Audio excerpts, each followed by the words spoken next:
podcast, people. I'm your host. My name is James Kennison. And I'm John Steinklauer. James, I had a dream last night that I was floating in an ocean of orange soda. Oh, yeah? Actually, now that I think of it, it's more of a fantasy. I hate that one, too. Well, at first I was like fantasy. And then I was like, no, it goes Fanta C, S-E-A. And then that's when you got the laugh. It's a fantasy. Yeah. Oh. Fantasy. Let's give everybody a minute to change podcast. Absorb that. And can we edit that out? Is that possible? It shouldn't be. But we have an opening story. We always start with one. This is Jay from Missouri. It's called Gold Mine Misery. Hi, James and John. My kiddos and I love the podcast. When I was a kid, I had some aunts, uncles, and cousins come visit us in Colorado from Indiana. And we decided it would be fun to take a tour of an old gold mine in the area. That does sound fun. Yeah, let's go miles underground. Actually, I changed my mind. Yeah, exactly. It doesn't sound fun anymore. It does not sound fun at all. It's like, 7 feet, 8 feet deep. That's what they bury you at. So you want to be lower than that? I don't know. It's just not natural to me. Anyway, while riding down the old elevator shaft that holds about 10 people, my cousin, Amy, who was roughly 9 years old, started making noises as we descended. So we traveled deeper and deeper into the earth, and she started groaning louder and then louder. And we were all confused, and we didn't know if she was scared or if something, something more, maybe a Stephen King demon possession, Yeah, you go underground and that's what happens. You get closer to the devil. Exactly. And the demons get you. Yeah. We were all confused and we didn't know if she was just scared. But she became more animated. That's the demons. Turned into a cartoon. Started being cell shaded. Finally, she started jumping up and down and holding her stomach, saying it hurt really bad. And then it became obvious that she was going to pass out. As soon as she began to fall over, she sent out a very loud and long fart. Poor kid. It all makes sense, I promise, by the end of the thing here. Her dad caught her before she hit the floor. It's a real dad. We then had to ride down smelling a pretty pungent fart for what felt like an eternity, as we were only halfway down the shaft. So a little bit of a sulfur smell as they were going down into the bowel. Getting closer to hell. Yes. John. I was referring to the location. I wasn't. It's not just a bad word. It's a bad place. Here we go. So anyway, she recovered well and was able to complete the tour. I guess the pressure change may have really messed with her stomach. No way. Okay, I mean, yeah, I would use that excuse too. No, I think that's exactly what happened. I'm going to use it. You're going down. Her stomach is being compressed. She starts making tiny noises, then louder noises. She grabs her stomach. She's either giving birth to an alien or she's dealing with some pressure. I mean, yeah, that's what a fart is. It's always pressure. Yeah, it didn't affect anybody else. That's true. She says, Jay says, I hope it makes it on the show. All right, so I did. Okay. So, good deal. Good job, Jay. And I hope your cousin's doing okay. Yeah. She's in our prayers. Even though that was years ago and she's probably lived through the fart, Don't know anybody. But not the stories. The stories are all still the same, right? There's somebody out there has managed to fart themselves to death, but I don't think it's something we need to worry about here. We got a review. Stayjuice16 says, thank you so much, James and John. You guys make my life full of joy. Oh, thanks, Stayjuice. Isn't that neat? Yeah. Yeah. I mean, not even when we're just listening to the show, we are there for him all the time, bringing joy to everything in his life. Like we will even drive to your house and bring you joy. In a box. With a bow. It's a puppy on it. It's a puppy named, and you have to take care of it. And it does become your problem. It does. But don't let anybody steal your joy, because that would not be. Don't let your joy pee on the rug. It's dog napping. Yeah. don't put your joy in the closet, because if you do, it might Yelp all night. All right. I'm done with that one. Yeah, I me can't too. move any further. Let's do some news. All right. A Toronto dude is wanted for stealing $1,500 of chewing gum from a pharmacy. Gum, serious? York, That's a lot. That's a lot of I gum. know. York Regional Police are asking the public's help in identifying a man who stole $1,500 worth of chewing gum from a pharmacy in Ontario. Wow. In what the police say is a stunning act of shoplifting. I mean, they are like applauding him, you know. It's stunning. Congratulations. In Ontario, is that California? There is Canada.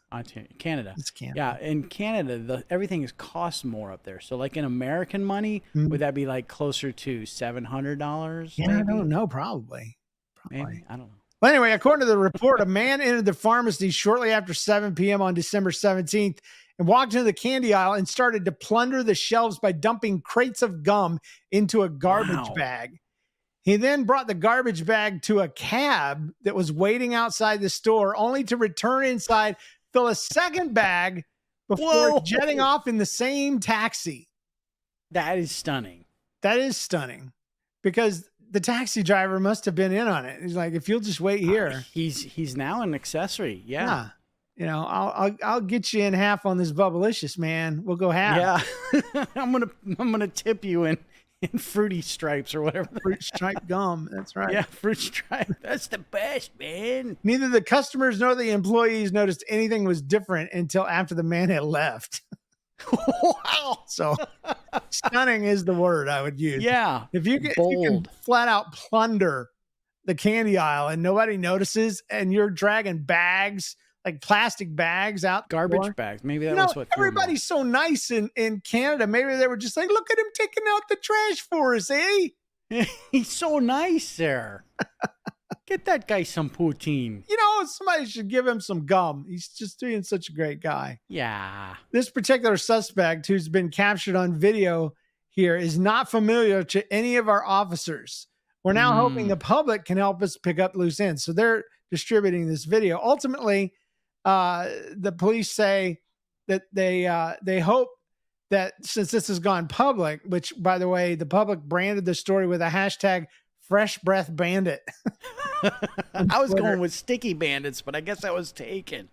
But he says they'll hope they'll solve the case and return the stolen gum. I don't want that gum back. Yeah. Once it goes into the ABC gum. Yeah, the thief's hands. It belongs to the thief, right? Yeah, or through his mouth.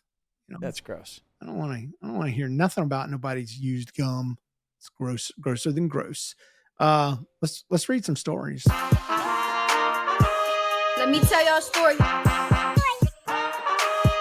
Let me tell y'all a story. All right, this is called Canada Correction. We have a lot of Canada stories today. It's Derek from Canada. People in Canada are often stereotyped as being nice and friendly. What a horrible, horrible thing. We need to stop that immediately.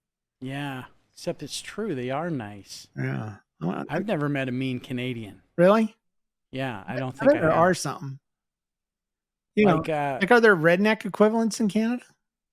There are actually, and I can't remember what my friend called them. I guess he called them rednecks, but they're still nice. Rednecks are nice too. I'm just saying that in Georgia, if you really wanted to go to tick somebody off, like if somebody had a gun to your head and said, I'm going to shoot you if you can't tick somebody off in 5 minutes, I would go, okay, let me find the first redneck I can find.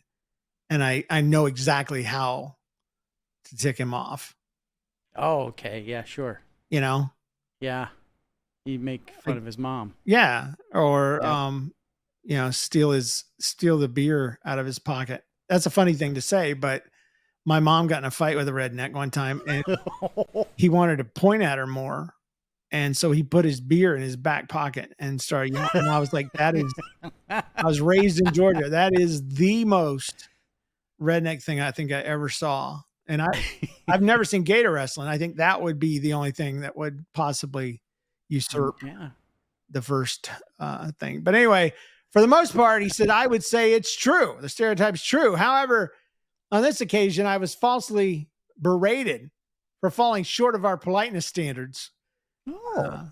My family, me and my friend Tucker, were all at the raceway watching the cars do their endless loops. Me and Tucker wanted some snacks, so we went to the concession stand together. Once we'd gotten our delicious goodies, we headed back to our seats, and I had gotten there ahead of him. And that's when I made my fatal mistake. "Hey, Tucker, hurry up," I called. Then an older lady gave me a nasty look and screeched, "You watch your language, young man." I was stunned. I was in fourth grade at the time. I had no clue what the lady thought I had said. Luckily there were empty seats on the other side of my family away from the lady, so we moved over there and enjoyed the rest of the race in peace. That event stuck with me long enough to finally figure out what the lady thought she heard me say. Yep. Yep. I've learned my lesson, and I don't shout my friend's name if it sounds like a bad word. I hope this can be on the show. Derek from Canada. That's right.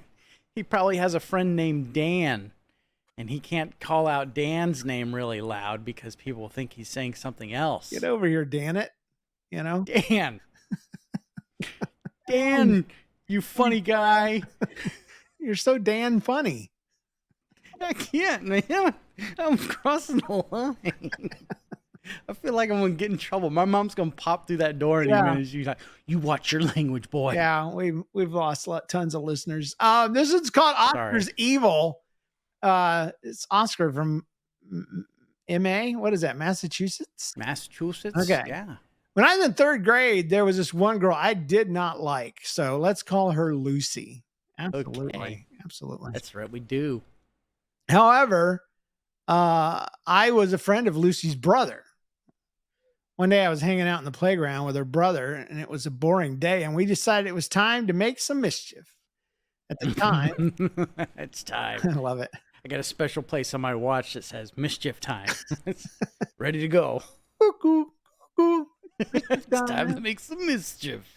So at the time, my family brought these strange dog treats for a dog, and they did not look like dog treats. So I decided to convince Lucy that it was a cookie. Oh. I can't talk. A cookie.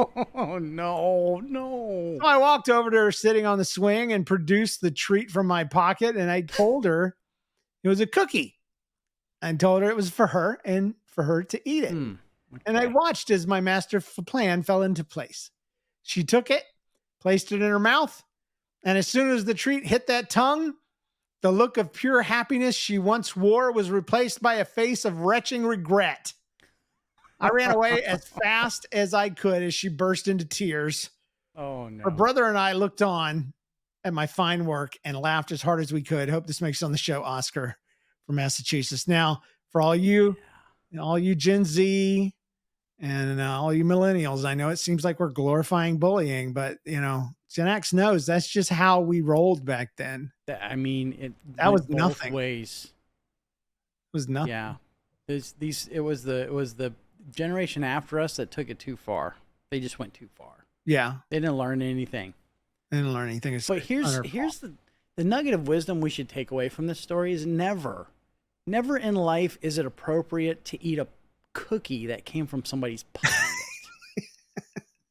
Well, even if it was a good cookie, it's still not good to be good. Suspicious immediately if anybody between the ages of 5 and 12 offers you a cookie on a swing set.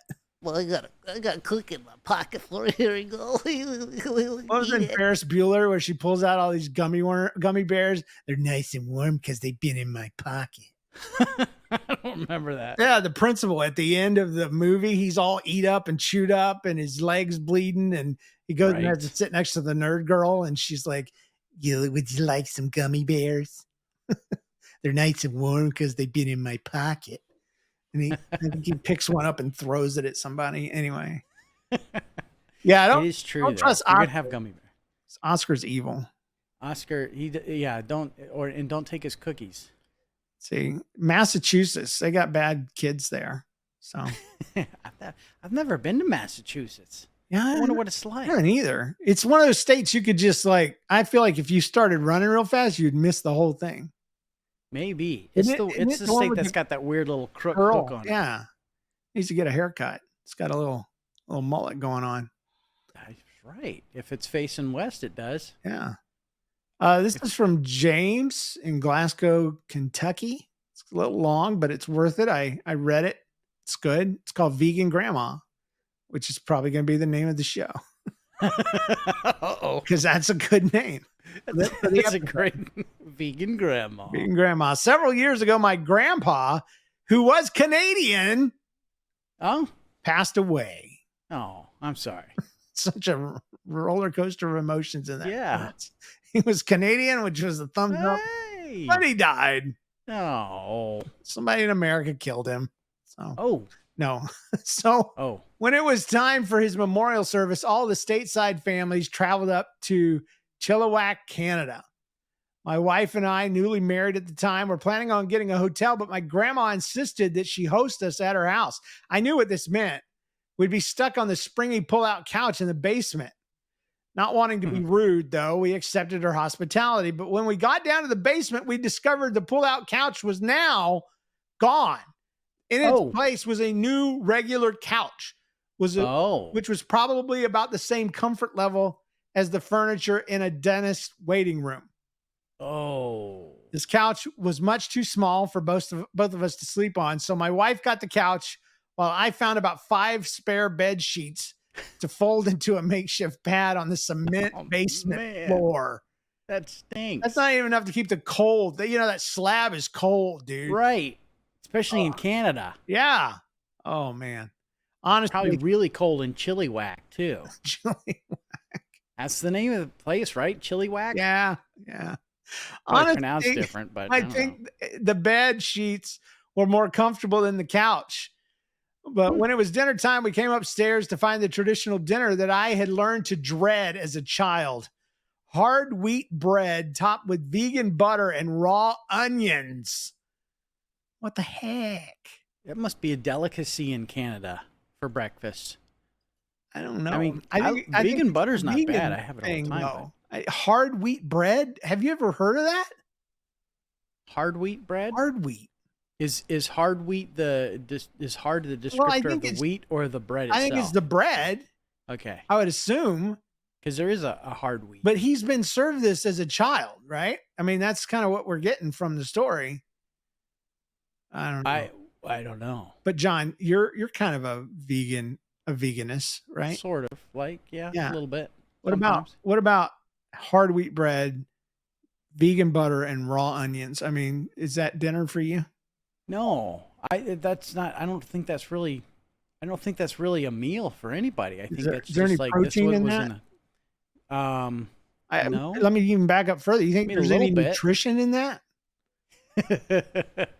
Sure. There's, you can ball up a bread's piece of got paper and something. stick it on hard wheat, and it. Yeah. You get some fiber. I'm sure there's something good in onions that's good for your body. Somehow. Yeah, just eat it like an apple. Anyway, that's all we had. That's the whole dinner. And my grandparents had always made me feel guilty for being picky because I didn't like their favorite meal. That's how they got old. That was dinner? That was dinner. That's what I'm saying. That's all they had. I was thinking that was like a morning breakfast. I don't know where I lost that, but just wait. That was dinner. After dinner, quote unquote, we went back downstairs and my wife looks at me and says, Jamie, what in Hades is this place? Where have you brought me? The next day wasn't much better. Grape nut cereal for breakfast. Oh, onion and vegan butter sandwiches again for lunch. Hard wheat. I can stand some hard bread though. I like a nice chewy bread. Yeah, like a Chicago roll with the crusty. Yeah, but even like Panera, they give you those baguettes and just you have to bite through them. Pull them off. Oh, I could do that. He says, then unsalted popcorn for dinner. Did Grandma hate him?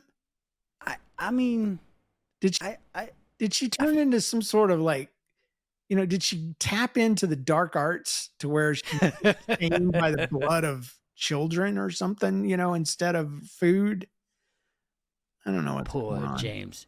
I don't think Grandma liked James's wife. Yeah, we'll kill her off. Can you clean the back of the oven?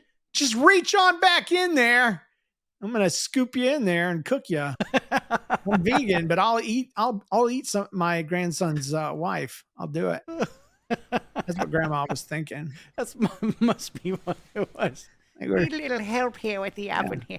Can you sharpen that axe for me a little bit? Yeah, you're supposed to fatten them up before you eat them, not starve them to death. The story's wrong.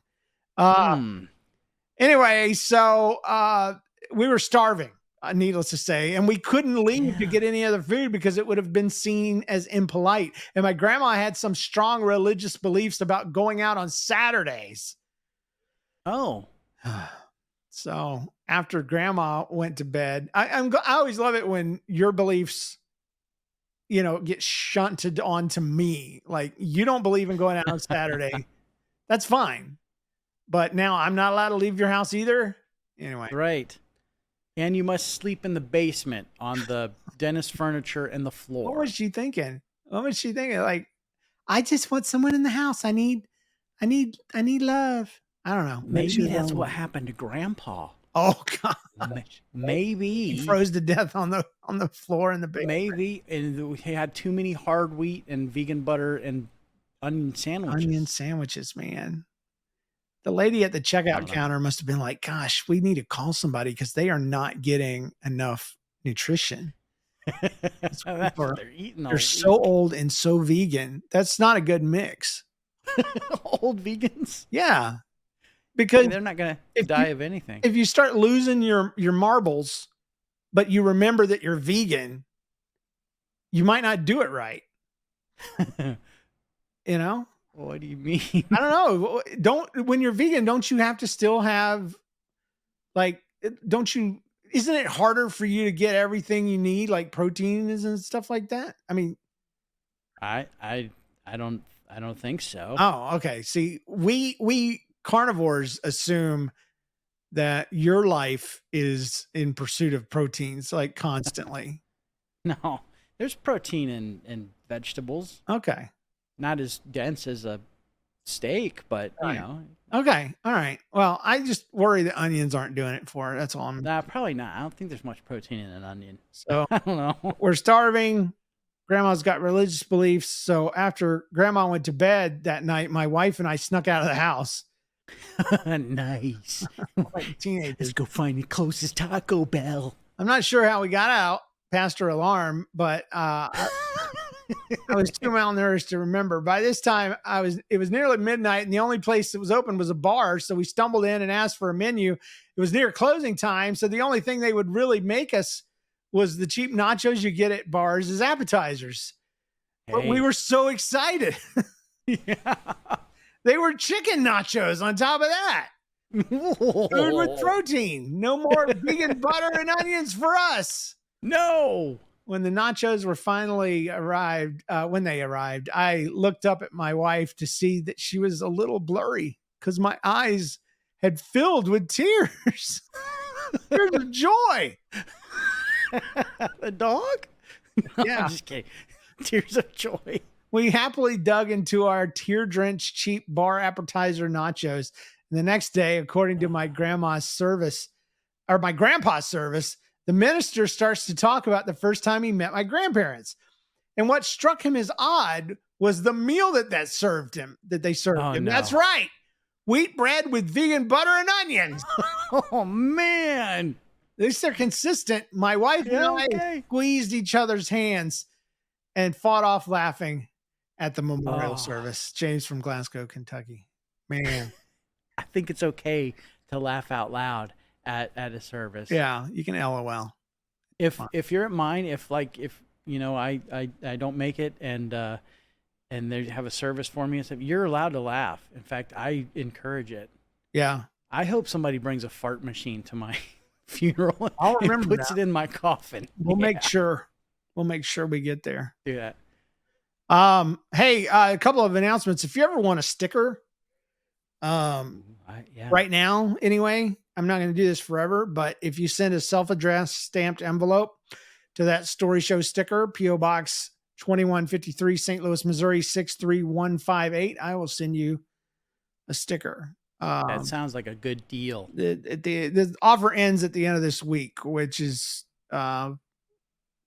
I don't know, what is it? The 19th. April.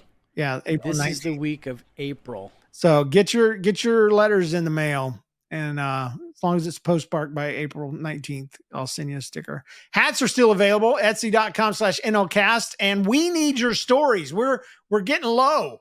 We've got a chunk. We got enough for a few shows, but I don't like it getting, it's like going to the pantry when you're hungry and there's no snacks. You know you're not going to die, but you'd really like to have some extra stuff in there. That's kind of where we're at right now. So send The your chip story. bag is low, huh? All you got to do is go to thatstoryshow.com, click on submit a story, or you can call us 2095 NLCast. No, 2095. That's the old story show line. My bad. 833-55 story, STORY. So 833-55 story, 833-55 story. I'll remember that. And last but not least, Narthex Con 2024 is happening June 29th in St. Louis, Missouri. It's a free event for listeners of our shows, and we want you to be a part of it. It is at the fabulous Melvin Theater here in South County, or South City, my bad, South City, God forbid, South City, St. Louis. Register at narthexcon.com. It's going to be great. We got a lot of giveaways. I just put some stuff in there. We're going to have a lunchbox, a Gremlins lunchbox that we're going to give away. Really? That sounds awesome. We've got some Funko Pops we're going to give away. We're also going to record a live show. We're going to have all you can drink, sodas and water. So don't get too excited there, John. Sodas and water. Yeah. You got me there. Yeah. Sodas and water. Oh, geez, I know. That's It's just no fun. No fun. Great. But you can come if you want. It's free. So we got people flying in from California. So whoa, pretty excited. We're gonna give a prize to the person who travels the farthest. We should do it. You should bring it. You should. Yeah, you should. It. I'll buy dinner. Yeah. So whoever travels the farthest, I'll buy you dinner. All right. Yeah, I can do that. So as long as it's cheap. As long as you as long as it's vegan butter on hard wheat. On wheat, hard wheat. But I'll bring Vidalia onions. You guys got wheat bread here at this store? Yes, we do, ma'am. Good. You got onions? Yes, we do. Oh, question. Yes, ma'am. How hard is your wheat bread? Oh, it's hard. It's the hardest wheat bread. It's as hard as a rock. All right, so if I dug a channel down into this bread and I sent my nephew down there, would his stomach explode from the pressures? Yes. Yes, it nice. would, ma'am. Excellent. Put that story in there. This podcast is possible because of the listeners who support us on Patreon. Get That Story Show Premium, which includes ad-free listening, swag, and weekly bonus content. Try it out free for 7 days for as little as $3 a month. Cheaper if you go annual. Patreon.com/That Story Show. Special thanks to our producers, James Spangler, Carrie Wright, and Christopher Tynan. Surely you have a funny life story. Send it into the show. Submit your story at thatstoryshow.com. Click on submit a story, and dude, that's all you got to do. You can also call it in toll free 833-55-STORY. And while you're at the website, join our mailing list. It's where you get all the latest gossip. Sometimes I just send my dream journal. No, I'm kidding. And remember, when something weird, annoying, embarrassing, or painful happens to you, don't get stressed, don't get depressed. Just think, hey, this belongs on That Story Show. We'll see you guys next week, same time, same channel. Bye, John. Bye, James. Yeah. I'm hungry. I want to get some vegan toast and butter. Want some vegan something. I wonder if the onions were vegan. They might not have been. You know, the vegan teacher got called out because she was using Crayola markers, and Crayola aren't vegan. Oh, I know. How could she? And I wouldn't normally care, except she seems to be a mean person. She's kind of judgmental, isn't she? She is. She's a little rough, a little hard to handle. Nice. Well, that's unfortunate. I wanted to sing, but I'm gonna save it for next week. I'm sorry I messed it up. No, you didn't. You didn't. We were talking about vegan, and it was really cool. I started drooling like a big old pool, and now people see me and they're gonna cry. Because you need to shut up and die. Hey.